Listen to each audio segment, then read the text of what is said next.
you such an effective defensive player?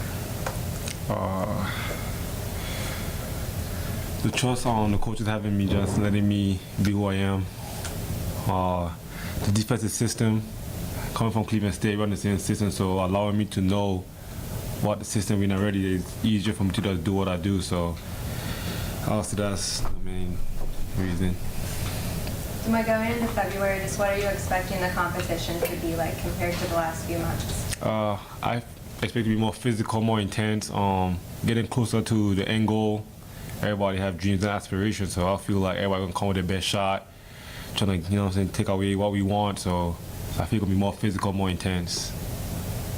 D'Moi, it seems like a lot of your steals have come kind of, going around the backside, maybe kind of reaching from behind, which is something that is a little bit risky. I mean, what goes into that and deciding when you can do it and when you can't?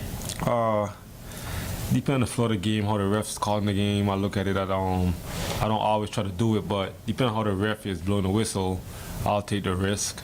Coach Gates is big on like taking risks and rewards, so he allows me to take them kind of risks. Sometimes I get called fouled and I still do it again just to see, but it's just a risk I take sometimes, and sometimes it's a good reward, sometimes we get a foul, so it all depends on the game and the flow of the game. Along the lines of risk reward, how would you define what a good shot is for you? If I could get it off.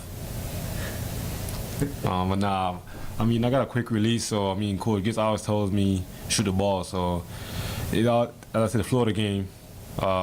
Sometimes it's bad timing, sometimes it's good timing, but I'll shoot the shot and live with the result. So that doesn't, yeah. D'Moi, there was a play last game where Sean picked up the ball, sort of on the right wing, you faded to the left wing. Noah Carter set a screen for you. You got an open three off of that. Was that a design play, or was that instinct? It was kind of a design play. As far as Sean was, we were on the same play against Illinois, when I think Kobe got a dunk and Trey got a dunk. So it's the same play, but who we played? Iowa State. Oh, Iowa State. They did a good job denying Dre. So Sean just threw the ball to a spot and I got there. So it was more of a design play, but Sean made some creases and made the right play. D'Moi, you had a few games just where the shots weren't falling. What was the process like trying to get back on track? Just getting mentally, working on my mental mostly. Going through like a slump like that, it's just more about if I'm gonna have the confidence to keep shooting or I'm just going to fall off and not take the same shots and risk I normally do. So that was the main focus, just getting my mental right and getting back in the flow of the game. What goes into that for you, getting your mental right? Normally I just stay away from basketball for a little bit. I won't shoot. I'll just go home, relax, talk to my family, stuff like that. I don't really try to be around basketball when I go into the mental state. When you talk about getting out of a shooting slump, obviously you kind of had that the last couple of games with 33s in the last 2 games. But on the flip side, how do you stay hot? How do you kind of stay in that? You're shooting the best shot. I feel like it's more of a mental state when it comes to shooting. So I just feel like keeping the right mental and just having the confidence to shoot the same shot. Stick my landing, follow through, stuff like that. Don't follow my shot. So that's just a mental part of it.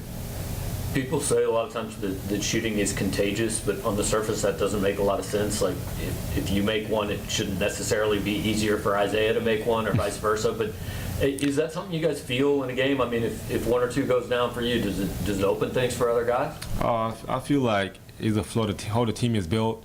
Say if Noah Carter hit 2 trees, it makes it easier for me because now they're gonna be locked in on him, not shooting more shots. I might get an open shot where I could take my time and not a shot. So I feel like it is contagious as far as the team we got.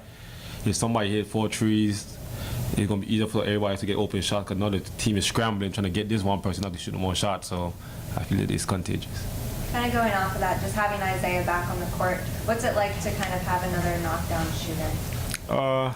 It's easier. He makes the game easier for the whole team as far as the play style he has, being a good ISO player. So he does make the game easier for players like me, Noah Carter, Kobe Brown, Dre, Sean, Nick, just being able to get the ball and make a play, make the right play. So it's just easier for the whole team to flow and get easier shots. D'Moi, another player that's kind of broken into the lineup in recent weeks, Mo Diarra. How impressed have you and your teammates been with his ability to sort of break in mid-season like that? Modiar, my little bro. I'm gonna say we're not really impressed or shocked with Modiar because he do it every day in practice. But it was just more of a consistent basis with him. Coming from JUCO, I'm a follow JUCO person. I know how it is to the transition is very hard going into the D1 level after playing 2 years on that level. So I feel like he just needs the time and the reps to get his body going. So we're not really impressed because we feel like he could do more and show more. So we just keep encouraging him to keep doing what he's doing, and the game gonna come. D'Moi, as players, do you guys pay attention to like bracket projections, or is it too early for that, or you try to block that stuff out? I mean, we don't really. I personally don't look at stuff like that. I just live in the moment. I don't even know what time the next game is for real. I'll be honest with you. I just show when I gotta be there, the time we gotta be there. I don't really look into the future because everything happens for a reason. So whatever happens at that time, it's gonna happen. Anything else for D'Moi? D'Moi, what are you expecting out of LSU tomorrow? I expect a good game. As we talked about earlier, it's February, so I don't expect no easy walkthrough game. I expect them to come in here trying to take away our home court advantage. So we just got to be ready to play hard and come with physicality.